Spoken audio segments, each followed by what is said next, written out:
Hey guys, welcome to the channel, welcome to the class 24। जैसा कि आपको मालूम है, डेली मॉर्निंग में 5 AM पे हम लोग ये दोस्तों एक इंपॉर्टेंट सेशन है जो कि कवर करते हैं, जिसके अंदर मैं आपको कई सारे महत्वपूर्ण करंट अफेयर, आज के करंट अफेयर के क्वेश्चन है जो कि करवाता हूँ। उन बच्चों के लिए दोस्तों ये सेशन बहुत ही महत्वपूर्ण है जो लोग आधे घंटे का 1 घंटे का करंट अफेयर नहीं देख पाते हैं। ओके। और आज हम लोग जो बात करने वाले हैं, आज हमारा 17th ऑफ नवंबर है। 17th ऑफ नवंबर के सारे करंट अफेयर के सवाल हैं जो कि आज हम लोग कवर करेंगे। ओके, उम्मीद करता हूं कि आपको वीडियो पसंद आएगा। शेयर जरूर करिएगा। मेरी 3 क्लासेस होती हैं आप लोगों के लिए। सुबह 5 बजे 10 मिनट का करंट अफेयर सेशन, सुबह 7 बजे द हिंदू एनालिसिस और 8 बजे दोस्तों एसएससी का स्पेशल जीके मैं आपको कवर करवा रहा हूं, देखना मत भूलिएगा। क्लास 24 की ऐप पे आपको उसकी पीडीएफ और साथ में डेली के 20 करंट अफेयर के क्विज भी आपको अवेलेबल हो जाएंगे। कल मैंने आपसे एक सवाल पूछा था जो कि था theme of national Ayurveda day 2023। Answer की बात करें तो आंसर हो जाएगा Ayurveda for one health. B आपका बिल्कुल सही जवाब है। ठीक है, चलिए आज का पहला सवाल है, हु वॉज कॉन्स्टेंटाइन जोसेफ बेर्ची। बेर्ची दोस्तों कौन थे? देखो, बेर्ची के बारे में जब मैं बात करता हूं तो ये एक फेमस इटालियन तमिल स्कॉलर थे। ये गोवा के अंदर आए थे 1700 के अंदर, है ना। तमिलनाडु पहुंचे दोस्तों ये 1715 के अंदर, और वहां पे मिशनरी वर्क है जो कि इन्होंने किया। ये दोस्तों काफ़ी फेमस पर्सन है क्योंकि इनको संस्कृत भी आया करती थी, इनको तमिल स्कॉलर तो थे ही थे, इनफैक्ट उर्दू भी आती थी और इनफैक्ट तेलुगु लैंग्वेज तक इनको आया करती थी। मास्टर है जो कि इन सारी लैंग्वेजेस के माने जाते थे। इनका एक और नाम है जो कि बहुत ही फेमस था तमिलनाडु के अंदर, इनको तैरियाना था स्वामी के नाम से भी इनको जाना जाता था। समझ गए मेरी बात। और चंदा साहिब के साथ में इनकी बहुत ही अच्छी फ्रेंडशिप थी।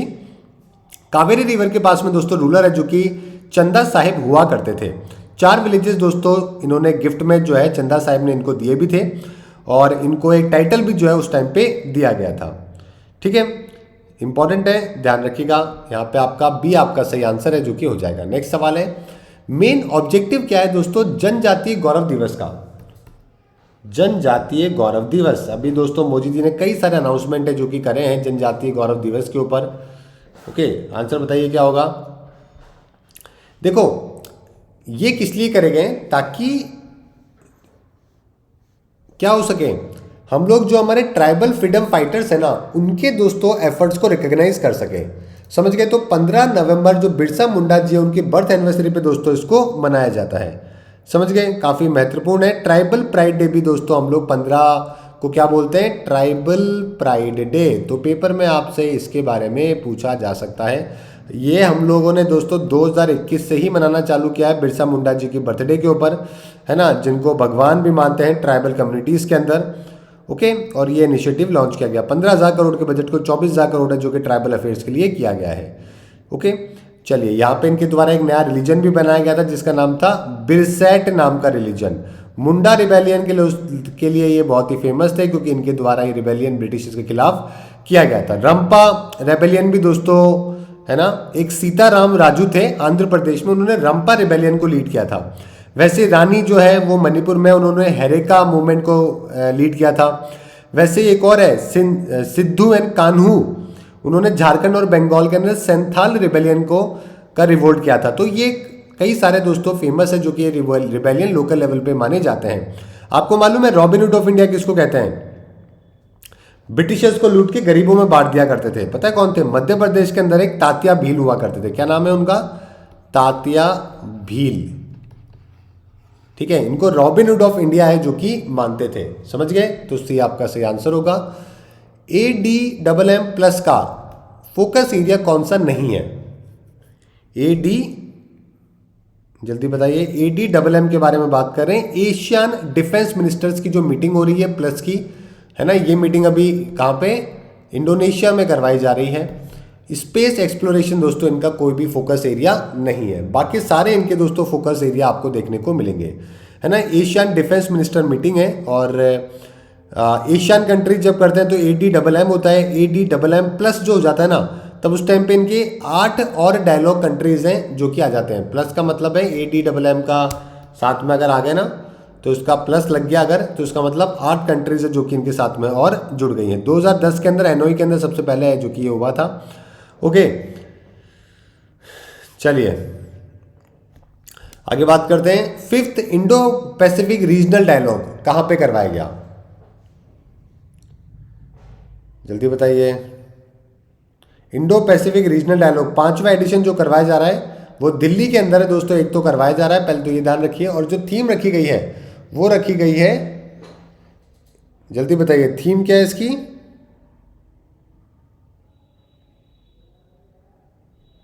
जियो पॉलिटिकल इंपैक्ट। आपका सी यहां पे बिल्कुल सही आंसर हो जाएगा, जियो political impact into Indo Pacific maritime trade and connectivity, ये थीम है जो कि इसकी दी गई है। जनजातीय गौरव दिवस में शुरू करी गई विकसित भारत यात्रा का उद्देश्य क्या है, ये भी बहुत अच्छा सवाल है। विकसित भारत यात्रा, तो ये आपसे पेपर में पूछेंगे विकसित भारत यात्रा के बारे में, तो आपको ध्यान रखना है, इंपॉर्टेंट है। तो आपको उद्देश्य इसके बारे में बताना है, क्लियर करना है कि क्या उद्देश्य के साथ में इसको लॉन्च किया गया है। आंसर क्या हो जाएगा यहाँ पे, आपका गवर्नमेंट स्कीम के वेलफेयर को आगे बढ़ाने के लिए दोस्तों इसको लॉन्च है जो कि किया गया है। नेक्स्ट है stratospheric observatory for infrared astronomy, इसमें यूनिकनेस क्या है दोस्तों, ये आपको बताना है। ये जो आपको देखने को मिल रही है ऑब्जर्वेटरी, इसके बारे में बताना है, ठीक है। ये देखो वर्ल्ड का ओनली एयरबोर्न टेलीस्कोप है। बोइंग जो है ना, बोइंग कंपनी का जो प्लेन है 747, वो इसके अंदर काम में लिया गया है ताकि 2.7 मीटर के रिफ्लेक्टिंग टेलीस्कोप को लेके जाया जा सके।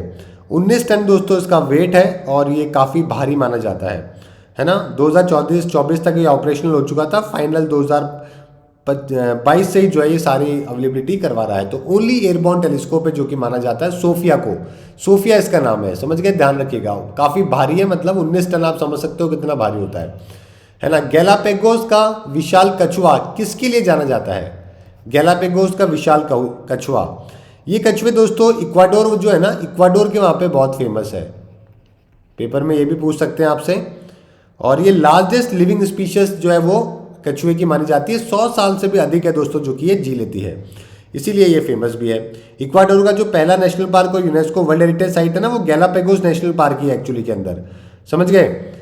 चलिए ठीक है, यहाँ पे चार्ल्स डार्विन रिसर्च स्टेशन भी इनके द्वारा बना रखा है। थीम दोस्तों इंडिया इंटरनेशनल साइंस फेस्टिवल की, इंडिया इंटरनेशनल साइंस फेस्टिवल की थीम क्या है 2024 के अंदर, कहाँ पे, फरीदाबाद हरियाणा में दोस्तों इसको सेलिब्रेट है, जो कि इस बार 2024 की जनवरी में किया जाएगा।